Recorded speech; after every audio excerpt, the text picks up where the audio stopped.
नमस्कार. तर बघूयात कापूस मार्केटचे बाजारभाव.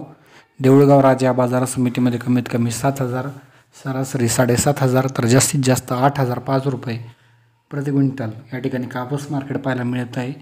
या ठिकाणी जर बघितलं तर जे आहे कमीत कमी जर बघितलं तर 300 क्विंटलची आवक आलेली होती. सिंधू सेलूमध्ये जास्तीत जास्त 8,000 रुपये बाजारभाव गेलेला आहे.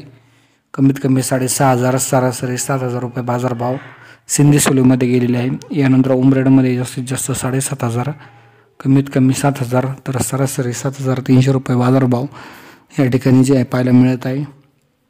यानंतर पारशिवनीमध्ये जास्तीत जास्त 7,200, सरासरी 7,000 रुपये बाजारभाव पारशिवनी या बाजार समितीमध्ये पाहायला मिळत आहे.